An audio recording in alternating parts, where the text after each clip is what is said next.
And I now give the floor to the distinguished representative of Habitat International Coalition. My name is Michael Kane. I'm representing the Habitat International Coalition, which is a global network for housing and land rights formed in Vancouver in 1976.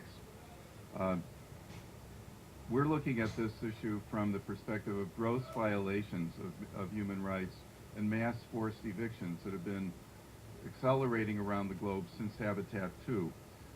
It's been made worse by the financial crisis, the global financial crisis, with large banks and equity investors reshaping the cities in a different kind of image, with mass displacement and growing inequality, from New York to Abuja, from Barcelona to Mumbai, driving people from their homes.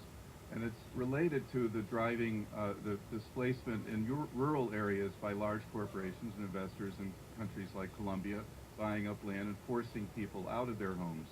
So there's a reason for the kind of growing divide that people here have been discussing. For Habitat 3, we think we need to build beyond the Habitat 2 framework to correct the retrenchment that happened at Habitat 2+5 and to embrace the right to the city framework to move humanity forward some additional steps to respond to these crises.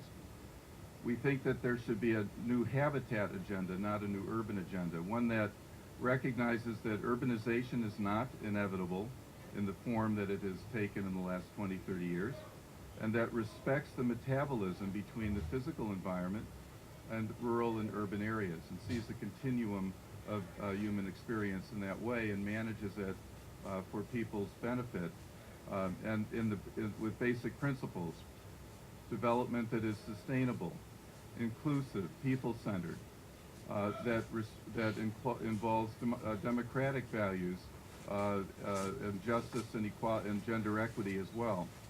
And we think that strategies need to be considered and embraced more openly regarding regulating global financial transactions and movements, and to enhance the social ownership and production of housing and habitat as well, and to protect the commons, which is under attack by the neoliberal development model. And finally, we have a concern about the location of where Habitat 3 will be. It's particularly important to find a country and a city that will be a shining city on the hill, one that will be a model for the rest of us to learn from and celebrate, that shares the values that we have advanced here and that we want to move forward with Habitat 3.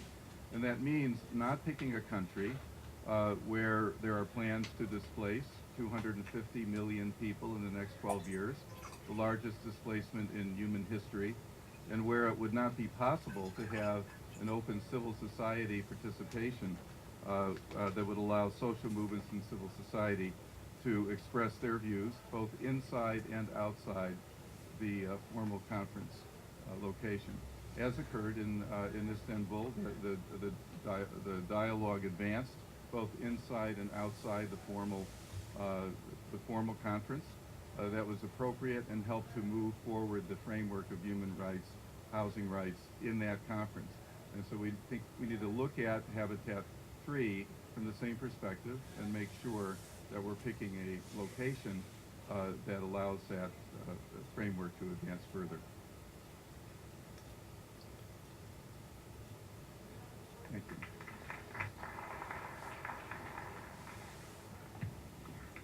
Muchas gracias al representante. Thank you very much to the representative of Habitat International Coalition. We have just heard the last speaker for this session. We will continue our discussion tomorrow morning at 10 a.m. sharp.